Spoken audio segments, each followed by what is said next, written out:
Ayun mga bossing, ni-road test po nila. Ito po yung high roof mga boss. Interviewin po natin sina ma'am. Ayun yung unit nila. Ayun bossing, pakita ko. Ay, yun pala si sir. Good morning sir. Kumusta sir? Mabuti naman. Ay, maaga po si na sir po. Ayun mga bossing, mga kapatid po yan ng taga La Union. Lokal po sila ng La Union. Oh. Hello. Ayan, si ma'am. Ayan na. Kumusta ma'am? Na-road test nyo? Aircon mo, malamig. Malamig. Mukhang tawang-tawa ka ma'am. Nag-enjoy kayo sa pagro-road test sa unit nyo ah. Nawala lukas kami sa daan. Ah, ganun ma'am. Okay naman, oo. Kumusta naman yung ginawa namin sa inyo? Ito, ready to, use na. Pwede nang mamili ng mga gulay, ganyan. Kondisyon na kondisyon yan ma'am. Oo, sana nga walang maging problema sa daan namin. Kaya marami kaming dadaanan para magamit naman. Sayang kasi ang crudo ang mahal-mahal, di ba? Kaya kailangan meron na kaming kanta pauwi ng La Union. Hello there sa mga gustong mag-avail ng van ni Sir Scofield. Kontakin nyo na siya at ipag-transact na kayo sa kanya. Batiin mo ma'am si Father. Oo, Ayan, si Sir na viewers ko. Yes, Na taga-Amerika. sa aking sponsor, ang aking father, Papa Mario, nasa Alaska siya. So, siya ang umidolo dito kay Scofield. Kaya pinapunta niya ako dito sa Pampanga. And then, nag-meet kami. Okay naman, nag-deal naman kami. And okay na lahat ang transaction namin. Bayad na kami. Wala nang utang. Ako na lang may utang kay Papa.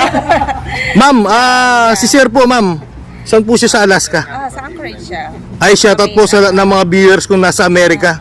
Puro Amerika yung viewers ko, ma'am. At yung mga nagpapagawa. Salamat, sir. Sa tiwalang binigay niyo po sa akin. Ayan, kahit hindi na po siya umuwi ng Pilipinas, yan, nagtiwala po sila nag-down payment sa akin. Doon, bumabawi ako lagi sa kanila sa pagtitiwala nila sa akin. Binibigyan ko ng magandang kalidad. Yung L300 na ginagawa ko, mga bossing. Kasi yan, hindi ko alam kung saan uuwi yan.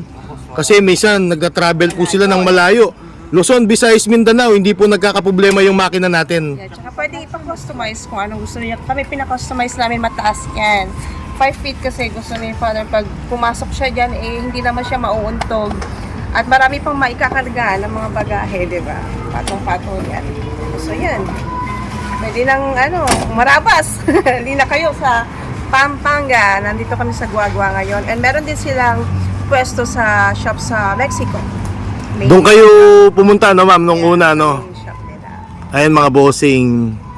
May kasama ba kayong driver, ma'am? Meron din. Ayun, And then, magsiswitch naman sila mag-drive ng mister ko para, mag-try niya din doon sa doon niya na lang after namin ng T-Flex. And pina-full tank namin siya ngayon.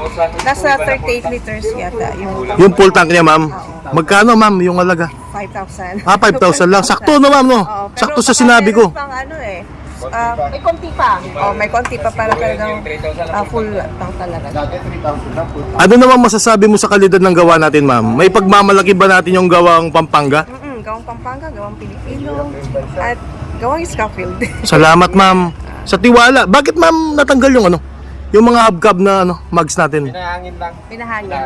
Okay. Para sigurado, balanse lahat ng Sir, marirekomenda mo ba ako? Sa mga kakilala mo? Yes, number 1. May ready recommend ko sa mga kaibigan ko yan. Para dito, kung gusto nila, pumunta sila dito magpagawa ng kanyang ba. High roof, no, sir, no? Sino nakaisip ng high roof? Si tatay. Ma'am? Si sir, yung nasa Amerika, nasa Alaska. Kasi mahaba. Okay. Sabi ko naman, baka mamaya hindi niya galamay yung mahaba. Itaas na lang natin.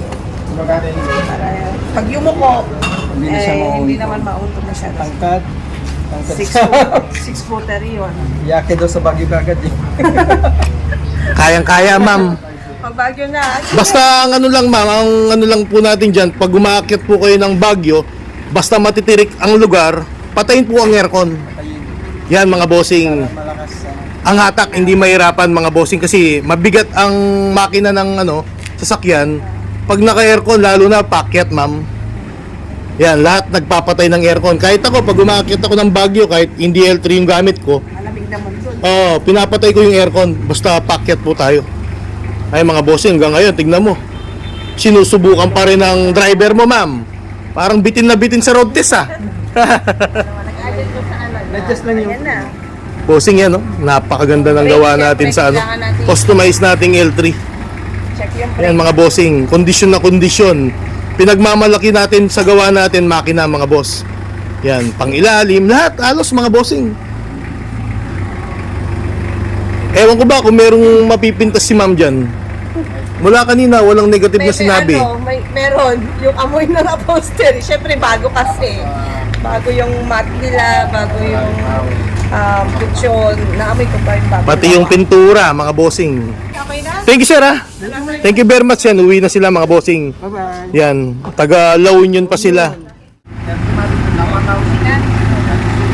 Ingat kayo, ma'am. Thank you. Sir, mapapanood ka ng binan mo. Thank you. Kuya, ingat sa pagdadrive. And may kasama silang driver. Papa. Pasado, ma'am. Yes. Bye-bye, sir. Bye-bye po. Bye-bye.